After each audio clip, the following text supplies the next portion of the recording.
My best friend's mom asked when we were getting married. She smiled and asked, "Well, when?"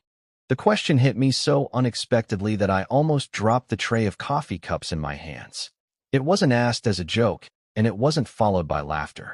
The entire dining room became strangely quiet as warm afternoon sunlight streamed through the windows, painting golden patterns across the old wooden floor. My best friend looked at me with wide, frozen eyes, while her mother simply smiled with a calmness that suggested she had been waiting years to ask those words. In that single moment, everything I believed about friendship, love, loyalty, and timing suddenly came crashing together. Sometimes, the people closest to us see a future long before we are brave enough to imagine it ourselves. Before we continue, if you believe kindness, true friendship, and second chances can change lives, please take a moment to like this video, leave a comment, share it with someone you care about, and subscribe to the Kindness Project. Your support helps us continue sharing stories that remind the world that love often begins with simple acts of kindness. My name is Adrian, and for almost 15 years, my best friend had been Nora. We met on the first day of elementary school after I accidentally spilled my lunch across the classroom floor. While everyone laughed, Nora quietly knelt beside me, helping gather every scattered crumb without saying a word. That tiny act of kindness became the beginning of a friendship that survived awkward teenage years, family hardships, broken dreams, and the confusing journey into adulthood. Everyone assumed we were dating at some point, but we always insisted we were just best friends. The truth was far more complicated than either of us wanted to admit. Nora's family became my second home. My father passed away when I was 13, and my mother worked 2 jobs just to keep food on the table. Many evenings, I found myself eating dinner at Nora's house because her mother, Evelyn, somehow always knew when we needed help without making it feel like charity. She treated me exactly like another son. She celebrated my birthdays, attended my graduation, and never let me leave her home without packing leftovers for my exhausted mother. Her kindness quietly stitched together parts of my broken family that I thought could never heal. Life, however, has a strange habit of pulling people in different directions. After college, Nora accepted a teaching position at a local elementary school, determined to become the kind of teacher children would remember forever.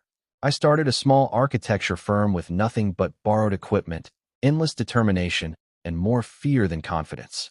The business struggled. Some months I barely earned enough to cover rent. Every rejection letter felt like another reminder that dreams were expensive. Through every setback, Nora remained the first person to encourage me. She celebrated every tiny success as though I had designed the tallest building in the world. Then life changed again. One bright Saturday afternoon, Evelyn invited us both over for lunch. The weather was beautiful. Birds sang outside, while sunlight filled the kitchen with warmth. It felt like one of those ordinary family afternoons we had shared hundreds of times before. We laughed over old childhood memories, teased each other about embarrassing school photos, and talked about our busy lives. Nothing seemed unusual until dessert arrived. As I stood carrying fresh coffee into the dining room, Evelyn looked directly at both of us and calmly asked when we were getting married. She smiled gently and repeated, "Well, when?" No one spoke. The silence stretched so long that I could hear the ticking clock hanging above the fireplace. Instead of laughing, Evelyn quietly reached across the table and placed her hand over ours. She explained that throughout the years, she had watched countless couples searching desperately for trust, loyalty, kindness, and understanding. Yet the 2 people sitting in front of her had already spent half their lives building exactly those things together without realizing their value. She wasn't trying to pressure us. She simply didn't want fear to steal a happiness that seemed so obvious to everyone else. Her words stayed with me long after I left that afternoon. For days, I couldn't stop thinking about every memory we had shared, every difficult season, every victory, every moment Nora had quietly stood beside me without expecting anything in return. I realized I measured every important event in my life by whether she had been there. The answer was always yes. Then another unexpected challenge arrived. Evelyn was diagnosed with a serious heart condition requiring surgery. Suddenly, wedding jokes and awkward conversations no longer mattered. Nora spent every free hour at the hospital while continuing to teach her students. Exhaustion slowly replaced her cheerful smile. Without thinking twice, I postponed every project I could and stayed beside them. I cooked meals, drove to appointments, handled insurance paperwork, and simply sat quietly whenever words weren't enough. One evening, after a particularly difficult hospital visit, I watched Nora fall asleep in the waiting room chair while still holding her mother's hand. In that peaceful moment, I understood something I had ignored for years. Love isn't always fireworks or dramatic confessions.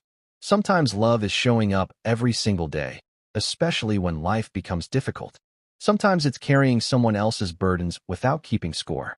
Thankfully, Evelyn's surgery succeeded. Recovery was slow but hopeful. Several months later, on another beautiful sunny afternoon, we gathered once again in the same dining room where everything had changed.